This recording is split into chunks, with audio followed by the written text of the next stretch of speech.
विजयनगर की कहानी ये सिर्फ एक कहानी नहीं है, ये एक श्राप है। एक ऐसा श्राप जो पीढ़ियों तक चलता रहता है और जिसका अंत शायद कभी होता ही नहीं। तो चलिए इस रोंगटे खड़े कर देने वाली हकीकत की गहराई में चलते हैं। सबको यही लगता है कि जब बुराई हार जाती है तो कहानी खत्म हो जाती है ना? लेकिन असली सच कुछ और ही है। जहां हमें लगता है कि सब कुछ खत्म हो गया, असल में वहीं से एक नए और शायद पहले से भी ज्यादा भयानक अध्याय की शुरुआत होती है। तो कहानी का जो अंत है ना, असल में वो हमें एक ऐसी हकीकत दिखाता है जहां जीत का जश्न बस एक धोखा है। श्राप खत्म नहीं हुआ, उसने तो बस अपना रूप बदल लिया है। तो देखिए, उस भयानक लड़ाई के बाद जब अगली सुबह हुई तो विजयनगर एकदम शांत था। हवा में एक अजीब सी खामोशी थी, लेकिन लोगों ने सोचा कि यह जीत की शांति है। सब खुश थे और इस बात से पूरी तरह अनजान कि सबसे बड़ा खतरा तो अब शुरू होने वाला है। उसी तालाब के किनारे, हाँ, वही तालाब जहां वो आखिरी लड़ाई हुई थी, वहां एक छोटा सा बच्चा अकेला बैठा था, बस पानी को देख रहा था। उसकी मासूमियत उस भयानक जगह से एकदम अलग लग रही थी।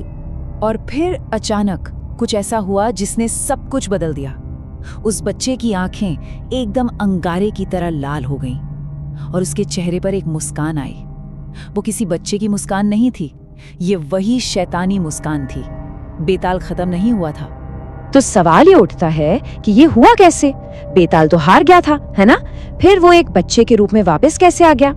इस पहेली को सुलझाने के लिए हमें उस रात से थोड़ा पहले जाना होगा, जब एक साधु ने इस श्राप के राज को खोजने की कोशिश की थी।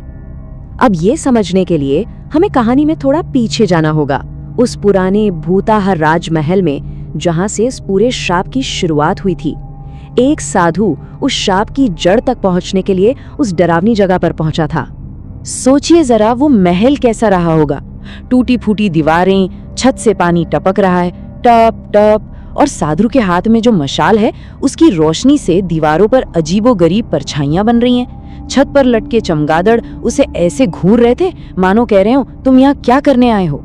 महल में 3 खिड़कियां तो थीं, नॉर्मल, टूटी फूटी खुली हुई, लेकिन चौथी खिड़की उसे किसी ने जानबूझकर ईंटों से दीवार में चुनवा दिया था, मानो कोई बहुत बड़ा राज दुनिया से छिपाना चाहता हो। उस बंद दीवार को छूते ही साधु के रोंगटे खड़े हो गए। वो समझ गया, उसे वो रास्ता मिल गया था जिससे होकर वो बुराई गांव में आई थी। यही वो दरवाजा था जिसे बंद तो किया गया पर जड़ से मिटाया नहीं गया। और जैसे ही साधु ने मंत्र पढ़ने शुरू किए ना, वो दीवार कांपने लगी और फिर टूटकर गिर गई। चौथी खिड़की अब सामने थी, लेकिन उसके खुलते ही एक बर्फीली हवा का ऐसा झोंका आया कि मशाल बुझ गई और चारों तरफ घना अंधेरा छा गया। उस खिड़की के पीछे क्या था?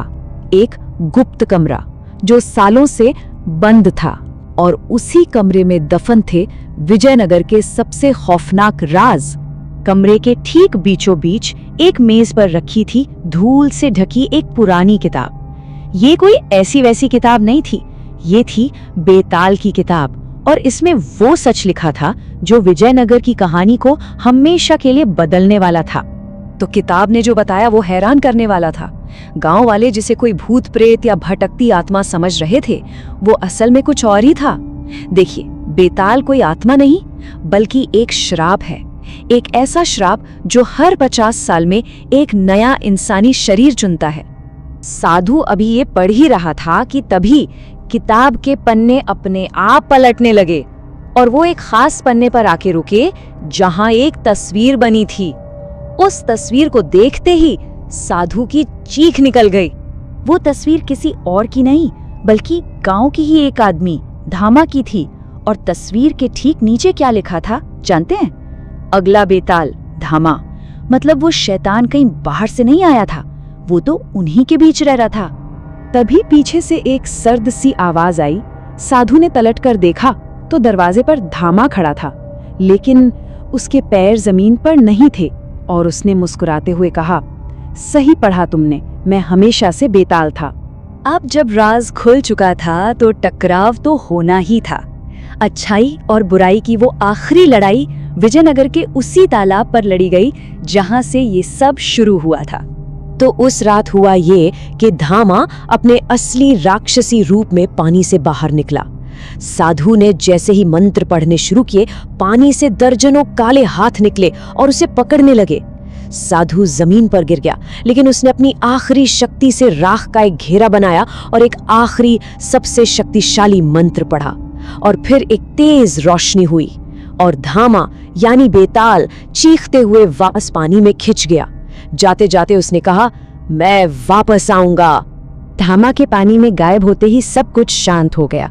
एक पल के लिए लगा कि बुराई खत्म हो गई है, लेकिन जैसा हमने कहानी की शुरुआत में देखा, ये अंत नहीं था। उस भयानक लड़ाई के बाद तालाब फिर से एकदम शांत था। साधु पूरी तरह से थक चुका था।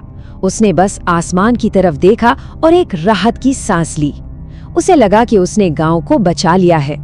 उसके मुंह से बस यही निकला, श्राप खत्म हुआ।